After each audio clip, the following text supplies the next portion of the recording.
Hey guys, today we'll be taking a look at the 2022 gubernatorial map based on the betting markets, and the betting markets can be a very good indicator as to how competitive a race is, and they can even be a very good predictor. They have been very good predictors for gubernatorial elections in the past. For example, in the state of Maine, 74 cents per share for Janet Mills winning her re-election as the Democratic incumbent. This basically means that people are confident that she is going to win her re-election, and that is why they're putting their own money on her. And so if you look at other races, the Democratic Party is seeing a huge surge in their chances of winning in a lot of key races that they're defending this midterm cycle. If you look at the state of Wisconsin, the Democratic Party now is actually favored to win this state a second time, with Tony Evers running for re-election. Just a couple of weeks ago, on the 20th of June, Tony Evers had a 35% chance of winning.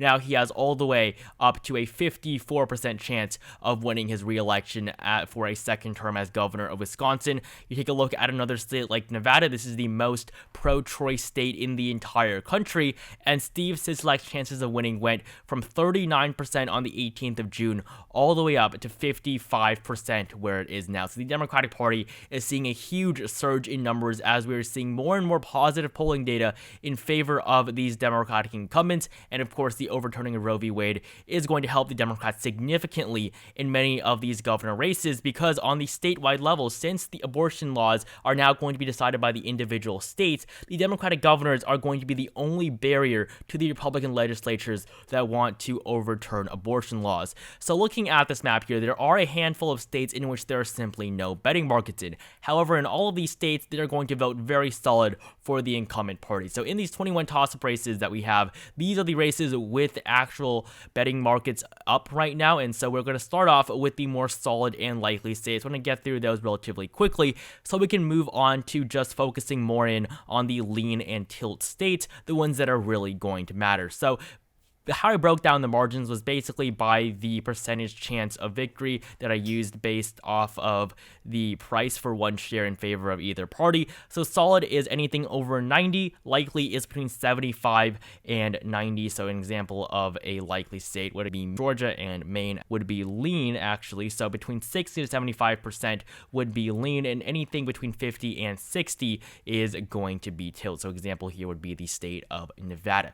So looking at this map here, I'm going to start off, of course, getting rid of the solid states very quickly. The most Democratic state in the country, Massachusetts, 96% Mara Healey wins. This would actually be a flip for the Democratic Party because, of course, Charlie Baker is the incumbent Republican who won by 34% in the last election. However, he is not running a third time. His lieutenant governor is not running either, so there's really no Republican that can match Mara Healey in Massachusetts. So Massachusetts is going to flip back for the Democratic Party. In the state of Colorado, Jared Polis is running for his second term. He is the only openly gay governor in the entire country and currently has a 95% chance at victory.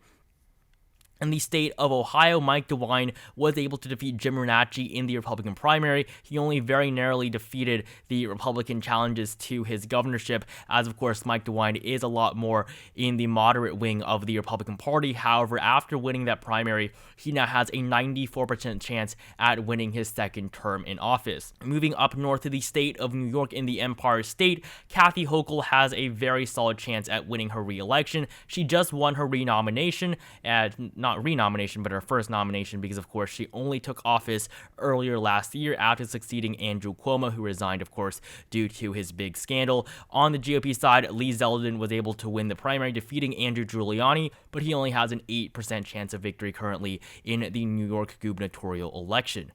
And moving down to the state of Florida, where Ron DeSantis currently has a very solid chance at winning his re-election. In the Sunshine State, Florida, currently 90% chance that Ron DeSantis wins his re-election. In 2018, this was the closest gubernatorial election, with Ron DeSantis winning by less than 0.4% against Andrew Gillum. So in the previous election, Florida was very close. However, in this cycle, the state of Florida really is not going to be too competitive at all between Ron DeSantis DeSantis and Charlie Crist, the former governor who was elected all the way back in 2006. In the state of Illinois, this state is also going to be solid for the Democrats, with J.B. Pritzker running for a second term. In 2018, he was actually able to defeat Bruce Rauner, the Republican incumbent, running for a second term. So in 2018, he won by 16%. Now that he's the incumbent and running for his re-election, I have no doubt that J.B. Pritzker is going to end up winning a second term in the very Democratic state of Illinois. And so now we have all of these solid states filled in, these states in which either party has an over 90% chance of winning. Moving on to the likely states that we have on this map, starting off with the state of Alaska, Mike Dunleavy, 89% chance that he defeats Bill Walker and becomes a two-term governor in the state of Alaska, so he is very easily going to win his re-election.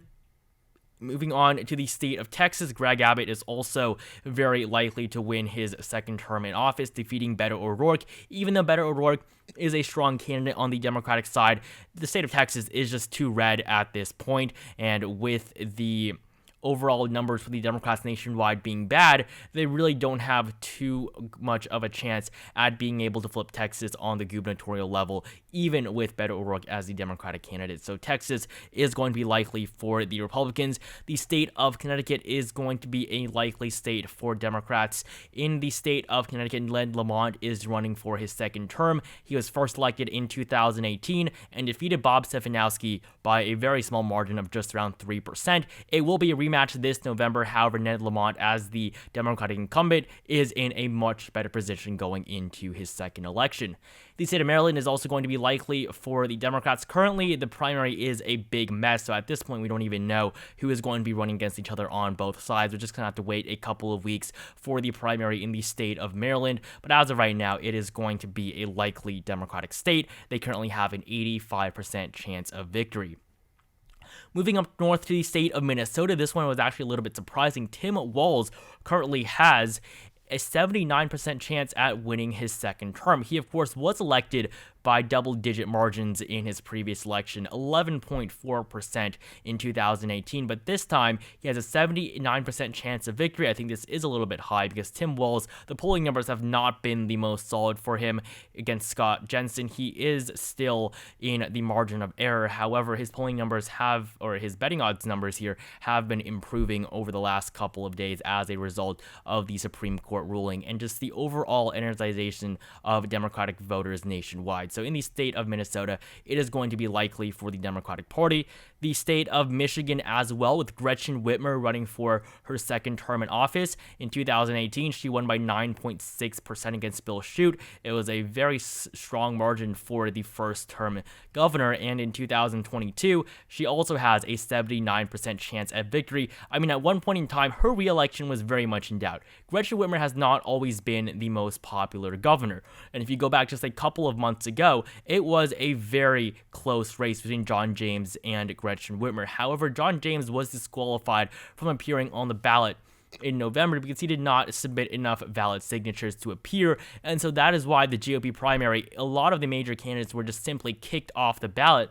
And so now we have a bunch of little-known Republicans that are now squabbling for the nomination, with none of them having any sort of significant support. And this fracture within the Michigan GOP is going to make it so that it will be very easy for Gretchen Whitmer to win her re-election. So the state of Michigan on this map is going to be likely according to the betting markets. And finally, in the state of Georgia, with Stacey Abrams once again running against Brian Kemp, at this time Brian Kemp as the incumbent Republican, 79% chance that Brian Kemp wins his re-election in the state of Georgia. So looking at the numbers here, it's been pretty stagnant. Stacey Abrams is not polling as well as she was in 2018. This was a very close race in the previous midterms. Brian Kemp only won by a margin of 1.4%, but that's not what we're seeing in this race this time around. Brian Kemp is in a stronger position than last time, mainly because of the fact that he is now the incumbent governor, as well as the fact that, of course, 2022 is a year in which Democrats are unlikely to make any major gains.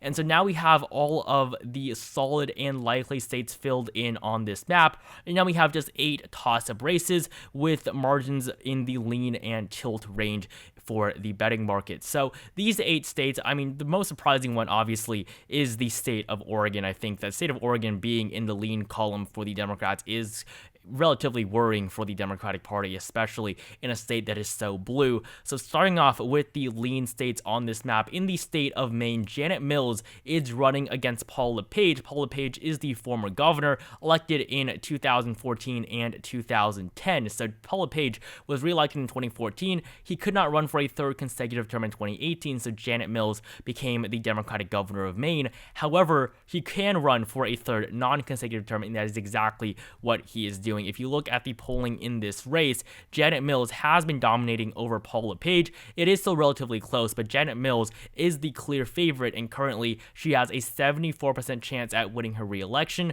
and the abortion ruling has made it so that her numbers have jumped up slightly. It was down at 68, now it's up at 75. So Janet Mills right now is in a good position going into her re-election. I do think that she has a very good chance at winning a second term in Maine, which has become a surprisingly close race because of Paul LePage, of course, the former governor running. That does make this race pretty close, as of course Paul LePage was able to win the gubernatorial election here in the state of Maine 2 times in the past. So the state of Maine is going to be the first lean state on this map. Now moving all the way out west to the state of Oregon, this is the one I do want to talk about. In the state of Oregon, we currently have a 3-way race. Tina Kotek as the Democratic nominee, Christine Drazan nominated by the GOP, and Betsy Johnson, a former Democrat and member of the Oregon State Senate. She is running as an independent for the governorship, and basically she is playing spoiler to Tina Kotek's odds at winning the governorship. In 2018, Kate Brown was reelected by a relatively weak margin considering how blue Oregon is. So Kate Brown was not popular, and she has made it so the Democratic Party is vulnerable this November in the gubernatorial election. And so I think that Christine Drazan is still pretty much guaranteed to lose just because of the fact that she's a Republican. But with how the Democrats are splitting the vote, it is not looking good for the Democratic Party. This one poll does show Drazan ahead. It was Republican funded, and in the end, independents do not do nearly as well as the polls suggest. So the Democratic Party here still has a 71% chance of winning, and so that means that in all likelihood, Tina Kotek is going to succeed Kate Brown as the next governor of the state of Oregon. And now the state of Kansas, the state in the middle of the country, and this one is going to be a big race for the Democrats. This is their most vulnerable seat. We're going to see if Laura Kelly will be able to win her re-election in the state of Kansas as a Democrat. Laura Kelly, of course, defeated Chris Kobach in 2018 by a margin of 5%, winning 48% of the vote. In 2022, though, she will not be lucky enough to face Chris Kobach a second time. In the Republican primary, Derek Schmidt is currently expected to win the nomination. He is polling ahead of Laura Kelly. As you can see, the latest poll does show Derek Schmidt up by 4 points. But I mean, the main issue for Laura Kelly is that without a terrible GOP nominee, Laura Kelly is very vulnerable because the state of Kansas, I mean, it is one of the most Republican states in the country. The state of Kansas had not voted for a Democrat on the presidential level since FDR in the 1930s. I believe they only voted for the Democrats one time afterwards. It was probably Lyndon Johnson, and before that, you would all the way have to go, but you would have to go all the way back to the election of Franklin Roosevelt. So the state of Kansas is one of the reddest states in the country, and right now the GOP has a 70% chance at flipping the state and defeating Laura Kelly, who is attempting to win a second term. So the state of Kansas currently is going to be lean on this map. In the state of Pennsylvania, this is another very important race for the Democrats. Currently, this is a governorship that they do hold. Tom Wolf was reelected by a solid 17% margin in 2018. However, things are not going to be this easy for the Democratic Party this time around. They no longer have the incumbent. Josh Shapiro is running against Doug Mastriano, and Shapiro's numbers are not anywhere near the numbers that we saw for Tom Wolf in 2018, who was able to win 58% of the vote in a state that's as purple as Pennsylvania. So Josh Shapiro currently, though, is leading in the polls compared to John Fetterman, who's running against Mehmet Oz for the Senate seat. Josh Shapiro is doing considerably worse. As of right now, though, he has led still in the 4 polls that have been released. All of these polls also polled John Fetterman, and John Fetterman is doing better on the Senate level in all of these polls. And currently, Josh Shapiro leads by around 3% on average over Mastriano. Mastriano is a horrible candidate. He is very much to the right of the mainstream Republican Party even, and he did get the late endorsement of Donald Trump. But as of right now, the Democratic Party has a 68% 68% chance at winning this race. Yes, the overruling of Roe v. Wade helped the Democrats, but I mean, if you go back to the GOP primary in early May, this is what really helped them. The GOP nominating Doug Mastriano made it so that their chances of winning in Pennsylvania basically went down the drain, as Josh Shapiro is a much better nominee and will appeal to the state of Pennsylvania as a whole a lot better. So the state of Pennsylvania currently is going to be lean according to the betting markets in favor of the Democratic Party. And the final lean state on this map is the state of New Mexico, where Michelle Lujan Grisham is running for a second term. And Mark Ronchetti has come out over the last couple of days saying that he supports the overruling of Roe v. Wade. That is not going to be good for him in the democratically dominated state of New Mexico. Mike Ronchetti, though, as a whole, is a relatively good nominee. And if you look at the betting odds here, Michelle Lujan Grisham has a 68% chance of victory. Her numbers were going down for a very long time until Ronchetti made those comments, and so now she has a 68% chance of winning her re-election, when just a couple of days ago she was all the way down at 54. So this is a big win for the Democrats, at least so far, in terms of how her numbers have improved. And so now we have 3 more states left on this map, the 3 tilt states of Wisconsin, Nevada, and Arizona. This is relatively accurate. These are going to be the 3 most contested gubernatorial elections. First, looking at the state of Arizona, where there is a pretty close race in both primaries, with Kari Lake currently as the frontrunner for the GOP, while on the Democratic side, Katie Hobbs is the frontrunner. She is doing much better, though, although a huge chunk of the electorate is still currently undecided. The primary will be early next month. And if you look at the numbers here between Katie Hobbs and Kari Lake, the polling numbers really don't tell us too much about this state. If you look at the betting odds, though, currently the GOP has a 58% chance of winning. Of course, Doug Ducey is the incumbent Republican who won his re-election with 14% of the vote over the Democratic challenger that he faced. So the state of Arizona was very Republican in the previous election. This time it is going to be a lot closer, but as of right now, the GOP does go into this race with a very slight advantage. And in the state of Nevada, Steve Sisolak is running for re-election in one of the most contested states of this midterm cycle against Joe Lombardo. Joe Lombardo, I mean, the issue here for him is that he is a Republican, and Roe v. Wade has been overturned. And Nevada is, of course, the most pro-choice state in the country. So the Democratic Party now has a 55% chance of winning. We already looked at this state a little bit earlier. His odds have gone up so significantly over the last couple of days. And we're really just going to see if this lead is going to be sustainable for the incumbent governor. Steve Sisolak, though, is doing better than Catherine Cortez Masto. And I do think that if Masto wins, Sisolak is almost guaranteed to win his re-election as well. So currently, the state of Nevada is tilt in favor of the Democratic Party, at least according to the betting markets as of this point in time. In the final state, the closest race according to the betting markets is the state of Wisconsin, with Tony Evers running for a second term. He is going to be the Democratic nominee, while on the GOP side, we're really just going to have to see what happens here. Rebecca Kleefisch and Tim Mitchells have been polling neck and neck over the last couple of weeks. Tim Mitchells is going to have a lot of trouble winning the race. I think that Rebecca Kleefisch would do a lot better, so Tony Evers should hope that Rebecca Kleefisch loses the primary. So right now, Tony Evers has a 54% chance of winning. This is up significantly from just a couple of weeks ago. So right now, the Democratic Party is favored to win in the state of Wisconsin. So according to the betting markets, the Democrats are expected to win 23 governorships, 27 are expected to go to the GOP, and the Democrats are going to make their gains in the states of Massachusetts and Maryland. These are going to be big wins for the Democratic Party, while the GOP, of course, is going to be able to make that flip there in the state of Kansas. Democrats are currently expected, though, to hold on to these states in which they have incumbent governors in. If you look at the 2021 results, Democrats finished off with 21, so they are currently expected to gain in the amount of states they control with the governorship after these midterm elections. So thank you guys so much for watching. Like, comment, and subscribe, and I will see you guys in the next video.